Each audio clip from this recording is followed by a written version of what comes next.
لە نێوان باڵەخانەیە لە گەڕەکی مەنسوور لە بەغدا کاژێر 11 شەو کەسێک دەچێتە سەر ماڵی خێزانێکی کورد کە دایک و باوک و کچێکی تەمەن 27 ساڵ بوون بە ناوی شیلان دەیانکوژێت.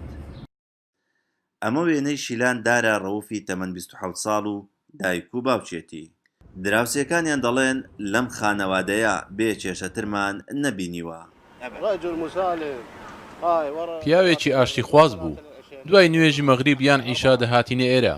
لەگەڵ دارا ئێمە 4 کەسی بەتەمەن بووین. بە پێیان دەچوینە چواردەی ڕەمەزان یانیش دەچوین بۆ مارکێتی ماری. ئەوان باشترین کەس بوون لێرە ڕەوش بەرز هیچ کێشەیەکیان نەبووە. بێگومان تا ئێستاین بەم ڕووداوە چونکە بابەتەکە ئاسان نییە بڵێن دەی تێدەپەڕێت و تەواو. مەنسوور بە ناوچەیەکی ئارامی شاری بەغدا دادەنرێت، بەڵام ئەم ڕووداوە ترسی خستۆتە دڵی خەڵکەوە.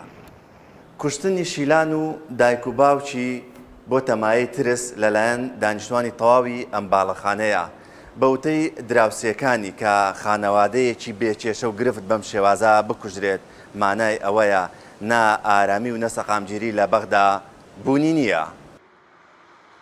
گومان دەکرێت هەڵکوتانە سەرماڵی ئەم خێزانە کووردە لانی پێشوەختەی بۆ داڕێژرابێت، چونکە دایک و باوکی شیلان کە نزیکەی ساڵێکە خانە نشین بوون دەرمانخانەی کچەکەیان و خانە و هەموو شتێکیان فرۆشتووە و ئامادەکاریان کردبوو بۆ گەڕانەوەی یەکجارەکی بۆ هەرێمی کوردستان و دانانی دەرمانخانەیەک بۆ شیلانی کچیان.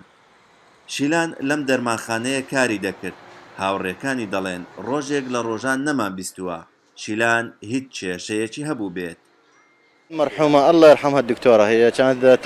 خوا لەی خۆش بێت دکتۆرە کەسێکی زۆر باش و ڕەوش بەرز بوو. ڕۆژێک لە ڕۆژان نەمان بیست بوو کە کێشەی هەبێت یان کەسێک کێشەی بۆ دروست کردێت.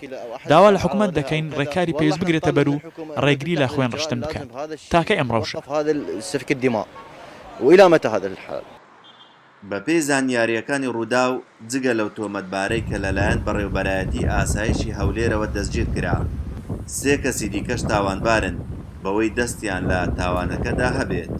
ڕووداوەکە لە ناوچەی مەنسووری ڕۆژئاوای بەغدا ڕوویداوە و خێزانەکە لە شوقەیەک ژیاون لە نزیک ئەو شوێنەش باڵوێزخانەی رووسیا هەیە. بکوژەکەش پاسەوانی ئەو باڵوێزخانەیە بووە. مستەفا گۆران ڕووداو، بەغدا.